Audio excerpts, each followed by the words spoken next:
promoting mindful well-being in everyday life. This is the Pragmatic Alchemy Podcast with your host, Courtney Edwards.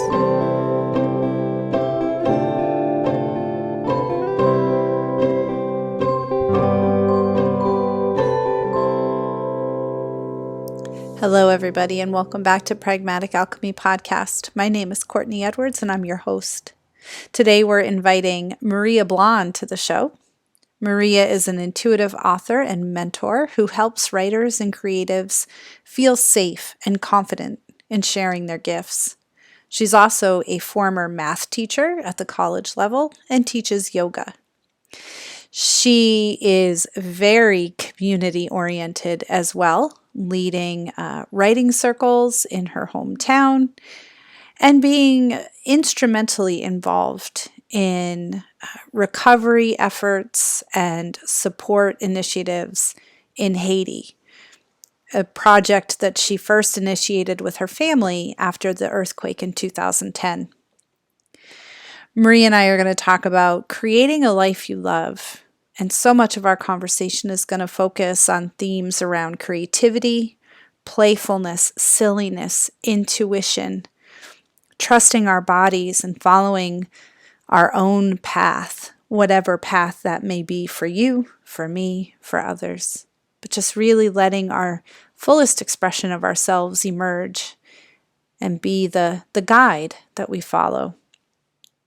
Maria and I also talk a little bit about the ways that our paths have intertwined throughout the years. We've been connected and disconnected and reconnected through some mutual acquaintances and different things that we've been involved with. So we talk about that for a little bit too. We actually have a long history considering that we had our most extensive conversation in recording this podcast. Maria is wise and warm and gentle and also a lot of fun and creative and smart. I had such a great conversation with her, and I'm so excited to be sharing it with you now. So let's get started. Hi, Maria. How are you today?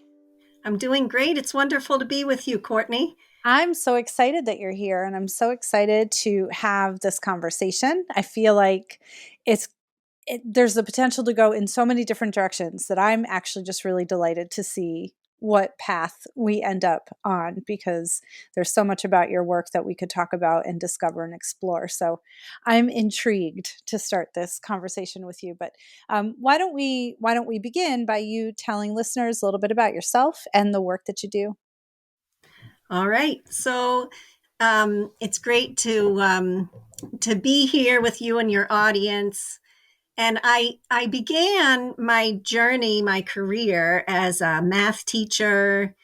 And, you know, it's interesting because I was this odd kind of math teacher that would do all these hands-on interactive things. I would go with a cart full of things to play with. And, you know, it really helped students who thought outside of the box, who were creative, who maybe just never connected with math. And then, oh, wow, I can look at it this way or that way. And, you know, then I ended up following a path of doing more healing work. I started teaching yoga at the college that I taught with. I taught college success classes. And, you know, since then, I've just kind of kept branching out. I left the community college job. I studied Phoenix Rising yoga therapy. And then my daughter wasn't sure what she wanted to do in her life, but she knew she wanted to go and help in Haiti after the earthquake. So I was free enough to be able to do that with her. And that really changed my whole life and view on, you know, how I'd been brought up and how other people live. So when I came back, I wanted to sell both of our houses, live in a trailer, give all our money to help the people in Haiti. Right. And, you know, I just realized that wasn't very practical, that I could keep the foundation of the home that we've built here and to offer my gifts to help the people in Haiti. Mm-hmm. So I've done this in a number of different ways. And most recently, that has been to help people to get through any writing block that they have and to share what their heart is wanting to share at this time in their life. And if they're so called, maybe write a book, maybe publish a book. So, all of the funds that I raise through writing circles, this Birth a Book in 9 months program, they all go to sponsor students' education at the school in Haiti. So it's a win-win, people here in the United States or even all around the world, because they're online classes, they can be involved in a community which supports them when they're moving forward on their writing, when they feel uncertain of what they're going to do with their writing. And while they're doing that, they're allowing students in Haiti to receive an education. So it's just a different paradigm of receiving what will help us while also giving to people in Right, need. right. That's lovely. And just to make a note, for anybody that might be interested, you're referring to the earthquake back in 2010, and that was how we actually first met a long, long time ago, because you were doing fundraising. And I have a beautiful metal work bowl that I bought at a function where you and some of your colleagues were selling goods that were made by folks from Haiti. And I still have it. I've had it now for probably about 13 years or so. So, Oh, wow. yeah, That's yeah. amazing. So you were a beginning supporter of I our work. was. I was. And I feel like we should make a nod to our mutual friend, Maddie Courtney of Well-Worn Books in Middletown, New York. Everybody go to Maddie's bookshop. It is the cutest little place in Middletown. But that is how we reconnected, because she recognized that our work has very similar themes and thought that we would be able to collaborate together. So we will thank Maddie for making this connection, and tell people to go buy books at her store. I agree. And no matter where you live, you can buy books from her, That's because right. she has an online store where you can get new books. And I've just been listening to, it's called, and you can order audiobooks. I've just been listening to The Light Pirate, which is an amazing book. And then we have a book club that we Hmm. meet once a month. So we're going to discuss that book. And I've been thinking about you, Courtney, because one of the characters in the book is a line worker. So it's during a Oh, hurricane, and he's having to go out in the hurricane and restore uh-huh. electricity to people. Yes, yes, which is what my husband does. Yeah. I have barely seen him this week with our two winter storms that never really became storms. But he's had a couple of 16-hour days being on the lookout to make sure people keep their power. So, Wow. There's yeah, so many people that do things behind the scenes that we don't even think about. it's And true. yet their work is so important. And this leads me to a great story in Haiti. Okay. So, here in New York, power goes out, and people like your husband work so hard to get power back as soon as they can. Yeah.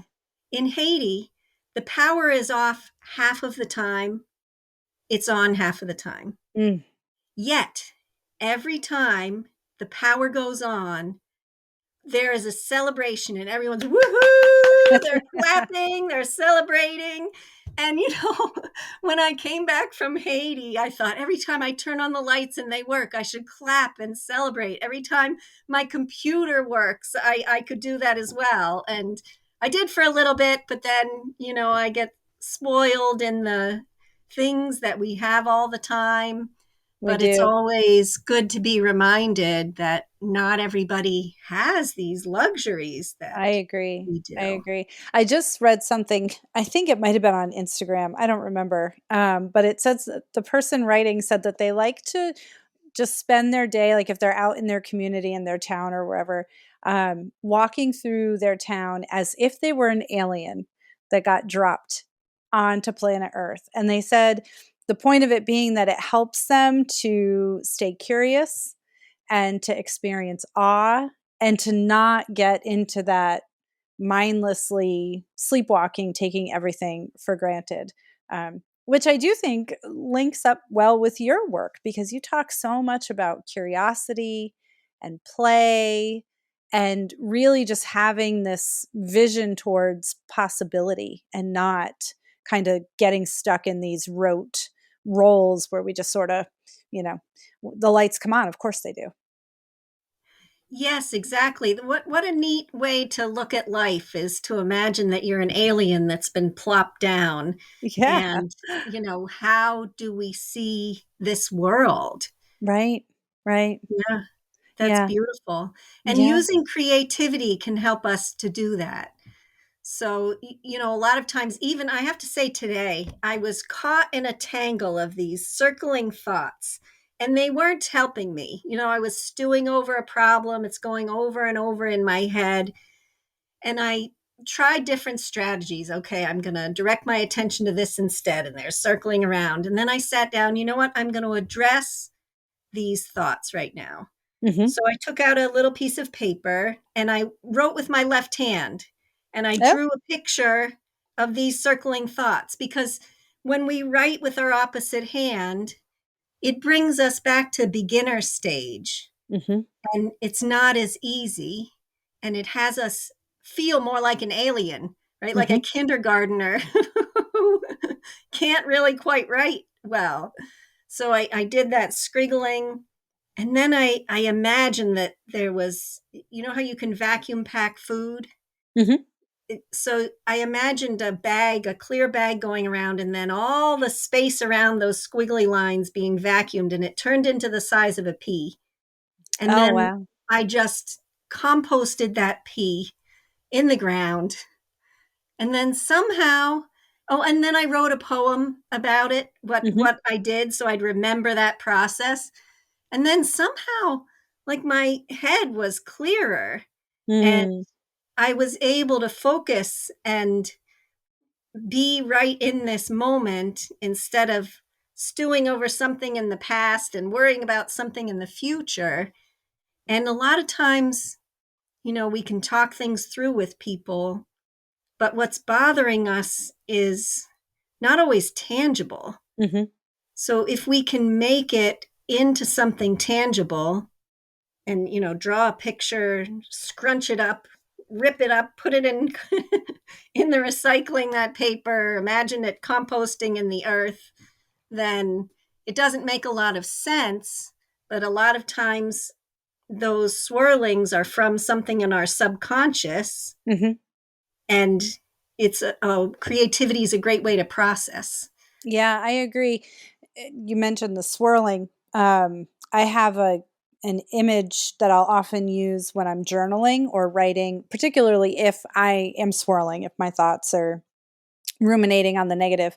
And I always imagine like a thin little black line coming out of my temple, and it drops down and connects to my shoulder and then works its way down my hand. And as it comes out, it's the ink.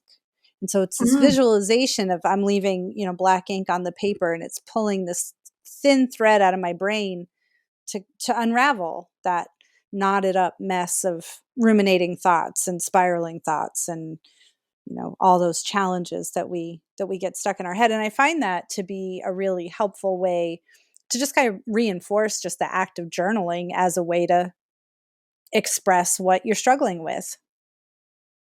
I love that. That's a great visualization. Yeah, I tend to, it's funny, I'm becoming known, I think, with a lot of my clients and my students for speaking in metaphor. I Mm. like to use imagery, to illustrate a point or to reinforce something. I had another one I will use a lot. I had a job years ago that was just really stressful. It was not a good fit. I was unhappy, which is kind of the whole memoir of my early career, like just like one bad fitting job to another. But this one particular one had a ton of paperwork, very administrative in nature. And I found I would get home and I was carrying all of that frustration from the day into my evening, just kind of like taking over my whole life. And I developed this imagery where I would imagine as I was pulling out of the parking lot of the college where I was working at the time, the stack of papers on top of the roof of my car. And as I had about a half hour drive home, and as I would drive, one by one, the papers would fly off the top of the back of the car and realign themselves on my desk. And so that by the time I pulled into my parking lot in my apartment building, I would have this image of an empty, the top of my car was empty. All those papers were piled up back on my desk at work, and they would be there waiting for me tomorrow. And that was really helpful to just have a way of transitioning from the stress of that job into my personal life so that I wasn't carrying all of that with us or with me. Oh, I love that technique, because that's something that we often will carry something Mm-hmm. with us home, and then we suffer, our family suffers, we're not able to be present with ourselves and them. That's Right. really powerful. I love Yeah. that imagery. I'm going to use that. Yes. Yes. I share it with the world. One of the other things that came into my mind is, as I was mentioning the thing about journaling, is you write in one of your books, speak directly to the worry. And I was wondering if you could talk a little bit about that, because that is a technique that I love too. I like to say things like, not today, Satan. But I'm curious what you mean when you say speak directly to the worry. So yeah, the drawing and what I did this morning was speaking directly to the worry. The other thing to do is to sit down and to meditate. Close your eyes. Imagine the worry being in front of you. You're both sitting down on chairs facing each other. So imagine this worry is, how old is the worry? Mm-hmm. Is it a 3-year-old inside of you? Right. Is this a teenager? Is this a 30-year-old inside of you? So to imagine maybe what age that worry might be, what the worry looks like, how the worry is acting, and to ask the worry, what's going on? Mm. Tell me, how are you? Um, and listen. What does the worry tell you? What would help the worry to feel better? Mm. And to remember in this that you are the wise adult sitting there listening to worry, being compassionate and present, Mm-hmm. while also being the one that is in charge. Mm-hmm. Mm-hmm. Right? Right. So, I mean, worry may want to run away and not go to that meeting and go, shopping or doing something else. But we, as the wise person, could say, well, I know that you would really like to do that instead of this meeting. Mm-hmm. How about we take some playtime, you know, during this off time, and I'll hold your hand when we go to this meeting. I promise that I'll keep you safe. And so just having a dialogue with the worry, and also encouraging the worry. Well, if you want to do some jumping jacks now or go on a trampoline, go ahead. Get Right. your energy, your worries out, right? And it's just fun to play with different aspects of ourselves and care for the parts of ourselves that are suffering. Right. Right. There's so much self-compassion in that way of addressing the worry, because it really is, there's no judgment there. It's just about, what do you need, and how can I support this worried part during this hard time. And again, I hear curiosity, because when you're asking that question of what's going on, worry, you have to be curious to really hear the response. So I see that thread of curiosity come up over and over and over again in your work. And I really do believe it's one of the best things that we have available to us. I agree. It is to be curious about what's going on, whether something is pleasant or unpleasant. Mm-hmm. A lot of times we want to run away from the hard things, but if we can slow down and, like you say, get curious, then we can get deeper into understanding what's happening. And a lot of times when I'm worried or anxious, I just, say like, oh, just be quiet. We've got to do this no matter what, so Yeah. instead of being tough on myself, then to slow down and be compassionate to this part of myself that is really struggling. Hmm. And then, we work things out and it ends up that we're stronger as a team in ourselves when we can be compassionate to all parts of ourselves. That's And right. then there's skills that we can use with people. Mm. It's not easy being around people that are worried or anxious, and Right. to be able to hold space for a person when they are struggling, to be curious about what's going on with them. And I'm here for you. How can I be of service? Yeah, yeah.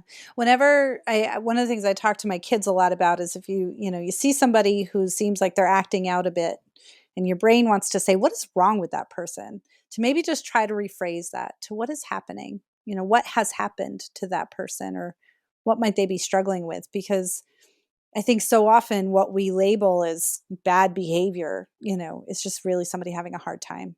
And probably to your earlier point, it's that kid inside of them that is having the hard time. Yeah. Yes, absolutely. We all have little kids inside that need nurturing and help. Hmm. Hmm. That's absolutely true. Which brings me to one of my other points that I noticed in your work, which is an emphasis on play. And so, as adults, primarily adults, are listening to this podcast today. Why do we stop playing and how can we start to play again? Well, there's one of my daughters, when she was becoming a teenager, just got really sad. And and I said, what's going on? Well, I'm not going to be able to play anymore. I have Mm, to grow up. And there's a lot of societal pressure that, it's okay until you're a teenager to play, to be creative, to be silly, to not worry about what anybody thinks. And then, the teen years is like, okay, well, now everyone's asking, well, what kind of career do you think you want to have? Where are you going to go to college? What are you going to be when you grow up? And I've realized more and more that we are whole human beings at all of the stages. mhm, My grandson, who is 2 years old, he is a mechanic. He is mm, a builder. He likes to use a drill bit. He likes to unscrew screws and screw them in again. The play one we gave him, does play with it a bit. It's battery powered, mhm, but he wants his dad that goes fast and that will drill.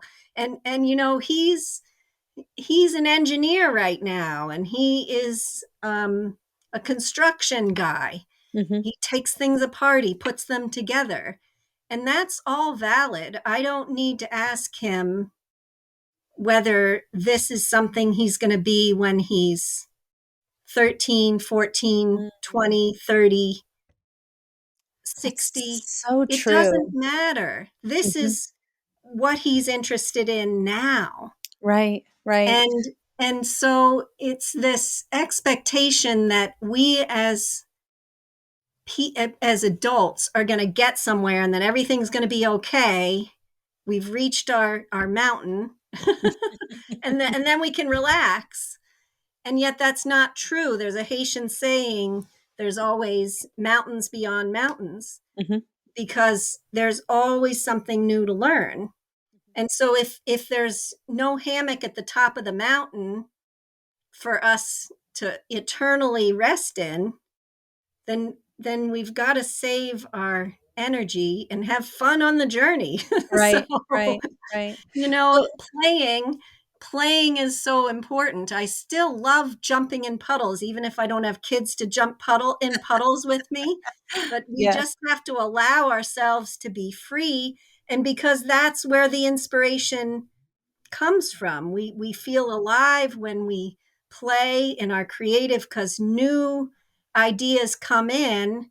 And even if we're still living in the same place for 30 years, it looks different because we are, allow ourselves to be an alien and be silly, even if we're 50, 60, 70 years old. Yeah, yeah, yeah. When you shared that Haitian saying about mountains beyond mountains, I actually find that exciting. Like I'm like, good, because I don't want to be done. I don't know. The idea of resting on the mountaintop doesn't really appeal to me. I think I would get there and be like, okay, what's next? Right. Yeah. I mean, getting to the top of the mountain, like it's celebration time, we can set off fireworks. Yeah. But then if we lay in the hammock, and certainly it's good to lay in the hammock, rest, Right. recharge, but it gets boring if we're there too long. That's right. Then we That's want right. to, head down, see what the next frontier is. Yeah. Yeah. I love that. I wanted to also ask you about intuition because you write a lot about intuition. And I'm curious just what role that plays in your life and maybe more specifically, how do you hone it if you're not already in touch with it? Intuition is interesting because I often think of, and I'm trying to remember his name. Oh, Shel Silverstein. Mhm. There is a voice inside of you which whispers all day long. I think that this is right for me. I know that this is wrong. No teacher, preacher, parent, friend, or wise man can decide what's right for you. Just listen to that voice that is inside. I don't know if I've ever heard that before. That's Yes. fantastic. So I think of that with intuition Mhm. because the voice is often quiet Mhm. and subtle. It can be easy to put it aside, like worry and anxiety are much louder. Mhm. And yet, when we're in that worry and anxiety, if we can find a way to be quiet or to connect with those um, energies in a little bit different way, Mhm. then that wise part of ourselves, our intuition, can have a chance to shine through. Mm. And what do you use to get still and quiet in those moments? Is it doodling and vacuuming sealing your scribbles, or do you have other techniques? What do you do to bring yourself to that quiet place? Well, I do meditate every day in the morning when I get up. And the way that I meditate can be different. Um, a lot of times it's just setting a timer for 20 minutes and focusing on my breath, noticing my breath coming in and out. And it's very rare that I don't think I've ever had 20 minutes of just noticing my breath. Our minds are Thank just you for waiting saying to that out interrupt. loud. That's right. That's right. I I teach meditation and I'll have students, they'll say, I did a 10-minute seated meditation and 8 times in 10 minutes I had to remind myself to pay attention to the breath because I was thinking about something. And I said, good. That's 8 times that you did the thing, which is to just notice, just to pay attention to what your brain is doing. But your brain is a thinking structure. It is going to think. Yes, it Yeah, is. we have to, like, give ourselves that permission to just be like, "It's never gonna go perfectly." That's why we call it practice, right? Even if you've been Yes. meditating for decades, Yes, that is what the practice is. It's always bringing us back to what that focus is, right? back, and doing it patiently, Yes. right? So it's Yeah, it's doing that with kindness. Oh my goodness, I was thinking about the event I was going to go to tomorrow. Let me come back to this moment. right. And so that is one great practice is to meditate, and everybody's different as to what time works for them. Mhm, And also I have a practice lately that I'll write a poem in the morning, and that is another way to really access intuition. And sometimes it's just a short one. Like I enjoy haiku because it's 5 syllables, 7 syllables, 5 syllables, and you can do one of them in 5 minutes. right. Yeah, so um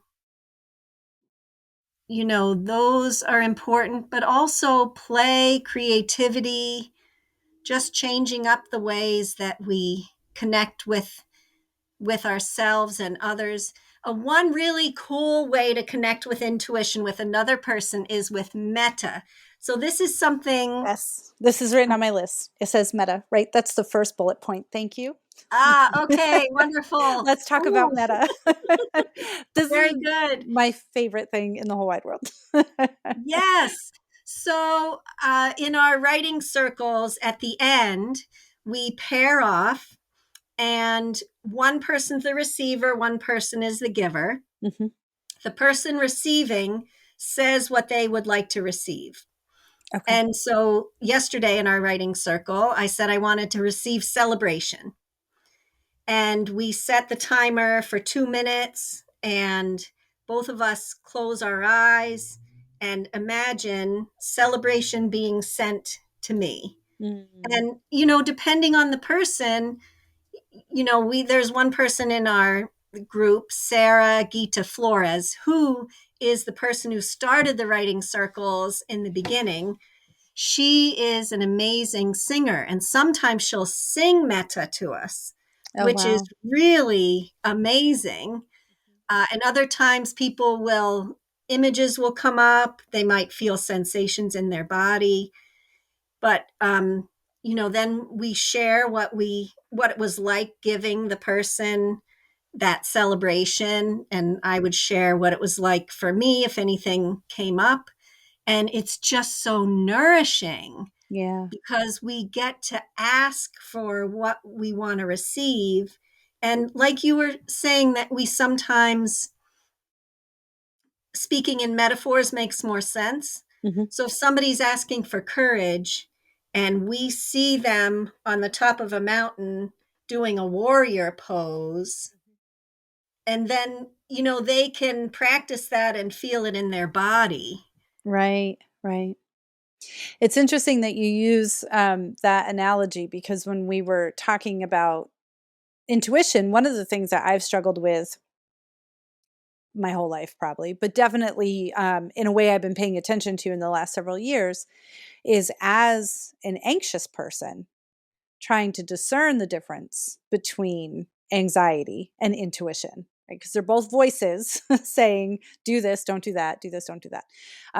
And what I have found for myself is that it shows up in my body. And when I am anxious, I feel very much like an armadillo, very curled in, very tight. I can feel my upper body. Like it's very visceral the way I feel turned in.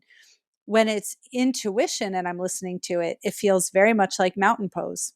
So as a yoga instructor, that I'm sure that resonates with you, but it feels very grounded and straight backed, open across the front, very open hearted and forward facing. And so that's been a really helpful way for me to start to tell the difference between, is this my anxious brain throwing up alarms, or is this my wise intuition trying to guide me into a safe place? It's been really, really helpful to be able to learn that discernment.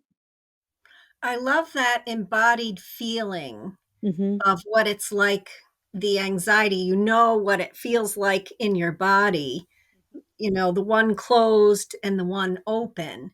Yes, I agree with that. And for me, it's interesting, everybody feels differently. Right. So when you talk about anxiety, for me, when I feel anxiety, there's an urgency that I Mm. have to do this now. Mm-hmm. And if I don't do it, something really bad's going to happen. Mm-hmm. And yet, when my intuition is guiding me, there's this grounded feeling. There's this ease that everything's okay. Even if we don't do this now, we could do it tomorrow or the next day. It's going to be okay. Right. Yeah. So it's that. Yeah, that's the way it feels in my body. And sometimes, there's different kinds of anxiety. There's kinds of anxiety Yeah. that keep us closed in and not wanting to do that. I can understand feeling that in your body. I felt that too.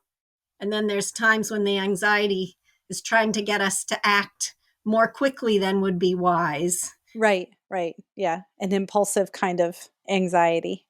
Mm. Yeah, yeah.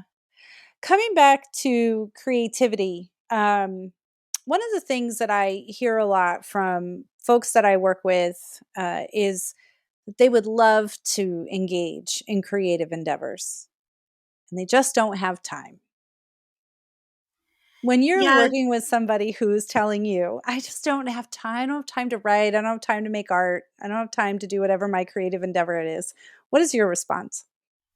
Well, it's interesting because in our writing circle, the yesterday we had a smaller group than usual. So we shared our highs and lows. We share our high and low in writing, and often, some things with life will come in as well. Mhm. And we had extra time before Meta because there weren't as many people sharing. And so I said, well, why don't we do a co working circle? Are you familiar with co working?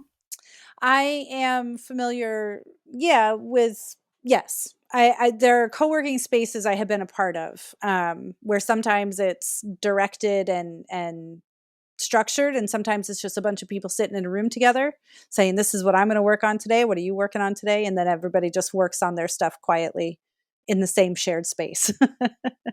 So, Nice. yeah, yeah. Yeah, so those co-working circles can be done in person Mhm. and they can also be done online. Mhm. So um, in our groups, we do online co-working circles. Okay. So we had this 15-minute space, and so we said, okay, let's use this for co-working. So then everybody mutes themselves. They do 15 minutes of their own project, and then we come back to share. And one person in the circle is like, I can't believe how much could get done in 15 minutes. That's right. So it's like, we can write in our journal for 15 minutes. We can draw for 15 minutes. We can run around and dance for 15 minutes. I mean, 15 minutes is dancing is 5 songs, right? If you Mm, think about it, mhm. a song is about 3 minutes long. That's right. So When I if used to run, that's how I used to gauge how much longer of running torture I would have. I would be like, 15 minutes left in this run. That's like 5 songs. I can listen to 5 songs. I can do this. So, yes. So, yeah. So I would say that, how are we spending our time, mhm, right? Um, are we noticing, are there times when we're just tired and maybe we're scrolling through social media and we don't even realize and half an hour's gone? mm, mhm, Whereas if we're tired, we can have our whatever people like to do, are drawing, colored pencils and a blank journal mhm. to draw in, to write I would in. say a coloring book and some crayons, if nothing else. There we go. A Right? coloring book and some crayons, even, beads to make bracelets, Mhm, anything like that will get us using our hands, using our minds in a different way than we're used to. mhm. But one of the things I'm hearing you say is it doesn't have to be hours. Oh That no, you've got absolutely a not. pocket of 10, 15 minutes, use that. Absolutely. Mhm. Amazing things can happen in 15 minutes. Yeah, yeah. I would agree. I would agree, especially when it's, an intentional 15 minutes, Yes. you know? The comparison of scrolling on the phone, I think, is a great one because suddenly you found a half hour that you didn't even know you had, that you could sit there scrolling through Facebook or Instagram or TikTok. I'm not on the TikTok. I hear that that is the biggest time suck in the history of the world. And people get on TikTok and can't get off, which is why I refuse to download it. I Very know I wise. know my proclivities and it would be to fall into a rabbit hole of TikTok. Yeah, and it's not that there's necessarily bad things on there. You Right. can go on for meditation or Mhm. look at fun animal videos or other kind of inspiration, but it just sucks us into someone else's world. Right, and it's designed for that, right? So it hijacks the primary functions of our brain to keep us in that kind of loop. One of the things I'll often recommend when I'm working with somebody who says that they get stuck on social media and don't have great kind of boundaries around that is to set a timer. Mm, If you because I do think that sometimes 15 minutes scrolling on Instagram can actually be exactly what you need, right? Like that mindlessness, being able to kind of just get out of your own head, your own reality for a minute can feel like a nice respite. And if you recognize that you're somebody that can't do that with discipline, set a timer. Because if nothing else, at least something's going to beep at you and be like, you said you only wanted to do this for 15 minutes. That 15 minutes is now up. And maybe you dismiss the alarm and you keep scrolling, and that's fine. You're a grown up, do whatever you want. But at least sometimes just that nudge is going to be enough to say, okay, I had a break. Now I'm going to get back to what I was originally supposed to be doing. that's a really great idea. I like that. And also, setting a timer for doing creative activities Mm-hmm. can be interesting because we can think, well, I don't really have much time. All right, I'll do 15 minutes. And we set a timer for 15 minutes. And when it goes off, we're like, oh, wow, this is so cool. I can't wait until I can find another 15 minutes to keep Right. going on this. Right. And, there's, with creativity, we can get lost in the moment and lose track of time. Yeah. The So idea of setting flow can be, right. You get into that flow state and then you don't ever want to stop doing what you're doing. That's right. That's Yeah. right. So, having a timer so we don't forget a phone call that's important or something that we need to do, then we Right. can allow ourselves to be lost in this moment, in this time of creativity, knowing that we have a structure to wake us up when it's time to go back to regular life. That's right. That's right. We have to put our grown up pants back on, which is not always fun, but sometimes is necessary.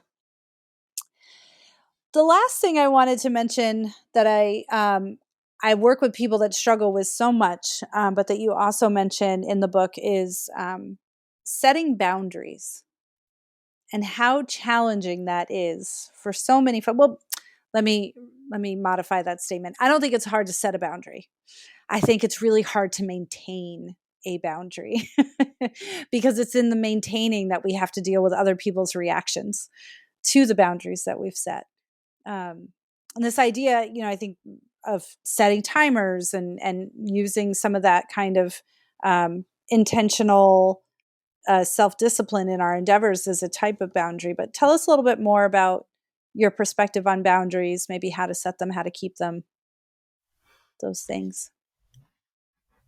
So often, and it's not only women, but it's fairly common with women Hmm. that we are nurturers and will often put other people first and take care of our kids, our spouse, our family members, and often we'll forget to take care of ourselves. Hmm. And so I would say that that's the very first and an important boundary for us to set is, where are we finding time to nurture ourselves? Hmm.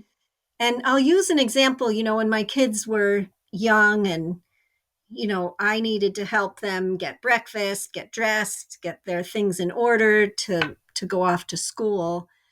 I would give myself at least a half an hour buffer in the morning so that I could go up and have in our attic. I would go up in the morning for 15 minutes of yoga Hmm. and I would shut the attic door.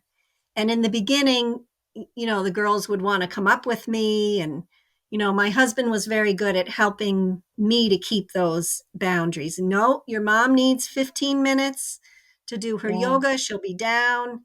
You can start getting your things ready. And so in the beginning, it was really hard for me to, oh gosh, I'm not with them, I'm not helping them. And I'm grateful for the support of my husband and also my motivation and determination to take that time and space, Mm-hmm. which is not a lot, really, when you look at the whole scope of the day. Right. Those 15 minutes really set me in a way that I could come into myself. I could tap into my intuition so that I was grounded and ready for the day. Mm-hmm. And I will say that it's the setting and the keeping of the boundaries in the very beginning that is most challenging, because we set a boundary, someone or some thing will come along and challenge it. Mm-hmm. And so this is a test. Well, how much do you really want this? So we stand up, yes, I want this. Yes. And we keep saying yes to ourselves. And after we're strong in the beginning to set that boundary, then there's an ease because now it's part of the routine. Right. It's not even questioned anymore. It's just part of our day. And Right. there's no feeling guilty anymore because this helps us feel nourished. And so I would say to anyone that's wanting to set a side time for themselves is be strong in the beginning, and then it'll get easier. Mm. Mm-hmm. Mm-hmm. Yeah, I think that that's so true. And I think, one of the things that I think a lot of people come up against is the discomfort of that guilt, of pushback. And I think the more that we can be with ourselves in that discomfort, coming back to the beginning of, speak to that worry, right? So if you've set a boundary and your people around you are pushing back against it because they might not like that you're taking that time, right? I often feel like the people who react badly to our boundaries are probably people who've been benefiting from them, right? And Mm. even just thinking about like what you said, like finding time, I often will tell clients insist on time because nobody's going to come hand it to you, because as you mentioned, like women, wives, mothers, caretakers, like we are so much in service of others and they're benefiting from that. And so, not through any malice, it's going to be an adjustment for them to have to accommodate this space that we're insisting on. And so, however, we can speak to that worry, be with ourselves with compassion and love and support, to just allow all those reactions to happen and just say, it's okay. These are people that I love and they just need to get used to this new schedule. They just need to get used to this new time that I'm going to take to be with myself so that I can care for myself. And then actually we get to do better for all of our people when we insist on that time. We're better partners, better parents, better friends, better colleagues. Yes.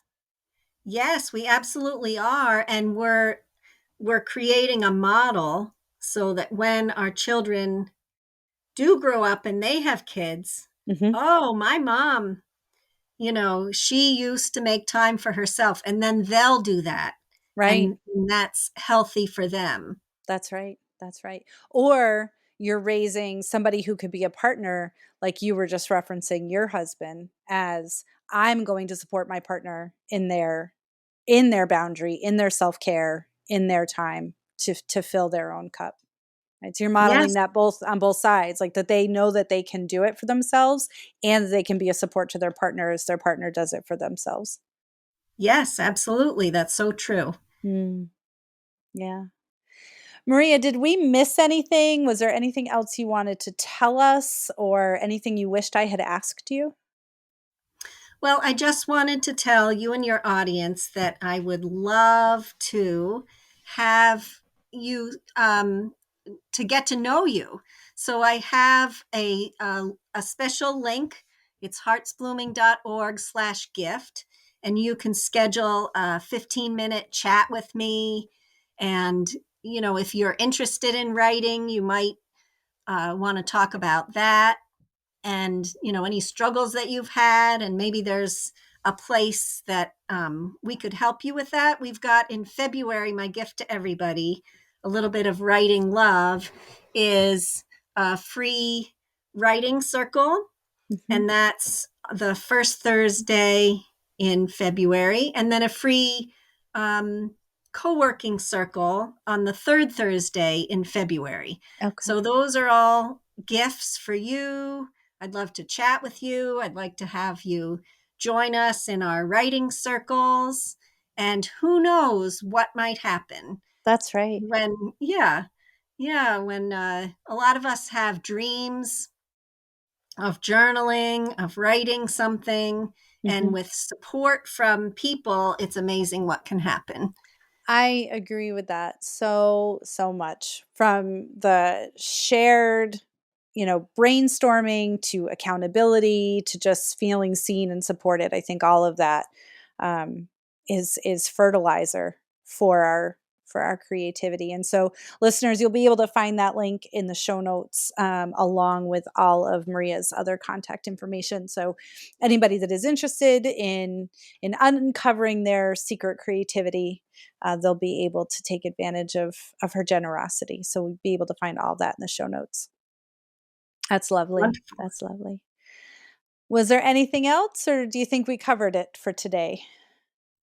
I think we're good for today, and maybe we'll get together another time and chat even more. I love it. I will be here for that. As somebody who is consciously working on more play, I will enjoy future conversations with you, because it's a problem area for me.